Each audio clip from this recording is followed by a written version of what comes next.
Wakilinmu na Kaduna, Najeriya Muhammad ya mana bitar cikumar da gasar FIFA ta bana ga kuma rahotonsa. Gasar da aka fara a shekarar 1930 a gasar Uruguay da kasashe 13 kacal suka fafata. Tun daga wannan lokaci gasar ta zama mafi girman taron wasanni a duniya. Sai dai a wannan karo shekara ta 2026 gasar ta zo da sabon salo. A karon farko tarihi na buga gasar a kasashe guda uku lokaci guda, Amurka, Canada da Mexico. Haka zalika adadin kasashe da suke fafatawa ya karu daga 32 zuwa 48, sannan jimillar wasanni ya karu zuwa 104 a filaye 16 masu nisan kilomita 2,800, abinda ya sa mutane da dama ke cewa wannan ita ce gasar da ba taɓa yin irin ta ba a duniya. Shi kan shi wasan bude gasar tsakanin guda daga cikin masu masaukin baki Mexico da ta doke Afirka ta Kudu da ci 2 da nema ya zo da abin al'ajabi, inda aka bayar da jan kati guda 3 a karon farko wanda ya girgiza duniyar kwallon kafa. Sai dai tun kafin a fara buga gasar an fara samun cece kuce, musamman dangane da batun tafiye-tafiye da samun izinin shiga wasu kasashe, abinda bai yi wa da dama daga cikin masu sha'awar kwallon kafa daɗi ba. Wasu magoya baya daga sassa daban-daban na duniya sun nuna damuwa kan tsauraran matakan samun biza da tsadar tafiye-tafiye da na tikiti, lamarin da wasu ke ganin yawan masu zuwa kallon gasar zai iya raguwa idan aka kwatanta da wasu shekaru da suka gabata. Sani Shaibu Amanu guda ne daga cikin masu nishadantar da 'yan kallo da masu taka leda na tawagar Super Eagles, ya bayyana rashin jin daɗin sa akan yadda magoya baya da dama ba za su sami damar halartar gasar ba saboda tsarin na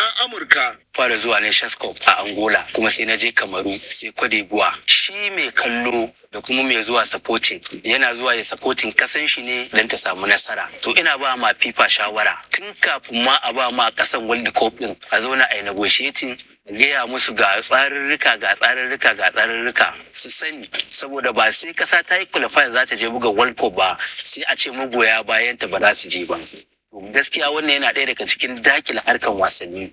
Guda daga cikin tsofin 'yan wasa da suka buga a ƙetare ya ce gasar za ta yi kyau ta fuskar tsari, amma yana tunanin za a samu ƙalubale wajen cika filaye. Sunana Musa Suleiman, wanda aka fi sani na da champion. Na buga Raja Casablanca, Olympic Asafi, Difiya Hassan Aljadid, sannan na je Saudi Arabia. Na buga Najran, wanda duk bai dace ba a matsayin su na 'yan kwallo. World Cup wanda duk duniya kowa yana so ya je, kowa yana so ya kalla. Bai kamata su America da suke ta yin wannan abun ba, hana wa'ansu ma visa. FIFA bai kamata su ma su bari a yi wannan abu. Les kallo ai za ga ba wani armashi sosai gaskiya. Ba tsoffin 'yan wasa kaɗai ba, matashi Umar Abba mai sha'awar ƙwallon ƙafa a nan Kaduna ya bayyana cewa duk da yana bibiyar ƙwallo sosai bai ji irin dokin da aka saba gani kafin a fara gasar ba. Gaskiya ba a taɓa World Cup ɗin da ba za ta ƙayatar ba irin wannan.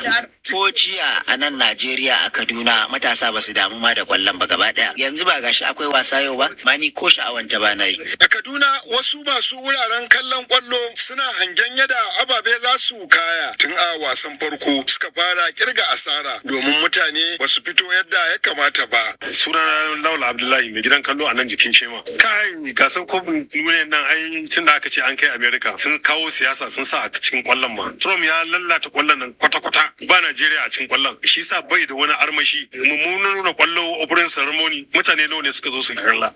Kowa ka da shi sai ya ce shi bai kalli World Cup ba saboda bai da wani farin jini. Mu masu gidan kallo sai dai kawai inna lillahi. Asara kati mun kai to ka sai man 2,000 ka samu 1,800 ba ma maganin kudin kati ga ba wuta ga ita kwallon ba ta da armashi. Sai dai ba cece kuce kadai aka zo da su ba a wannan gasa, baya ga sabbin matasa 'yan taka leda da sabbin kasashe da wannan ne karan su na farko da suka fara shiga gasar, akwai kuma sabbin dokoki da za su sauya yadda ake gudanar da wasa. Wani alkalin wasa mai lasisin FIFA a Kano ya bayyana cewa daga cikin sauye-sauyen akwai ƙara saurin dawo da wasa, rage ɓata lokaci da kuma ƙarin amfani da fasaha wajen yanke hukunci. Sunana Ibrahim Umar Fage, tsohon alƙalin wasa a nan ƙasa Najeriya kuma wanda ya kai mataki na alƙalancin wasa na hukumar ƙwallon ƙafa ta duniya, sannan kuma a yanzu mai bawa alƙalan wasa na hukumar ƙwallon ƙafa ta duniya horo a nan ƙasa Najeriya. Dangane da sababbin dokoki idan ka duba za ka ga raga wajen guda 4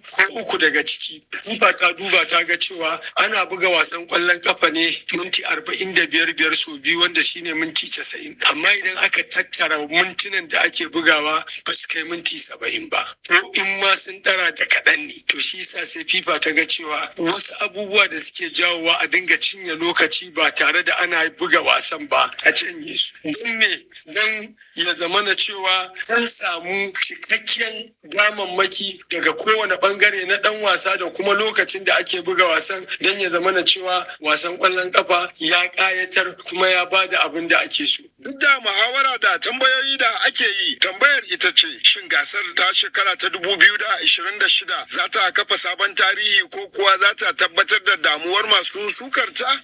Muhammad kenan da bitar gasar ƙwallon kafa ta duniya da ke gudana yanzu haka Amurka, Mexico da kuma Canada.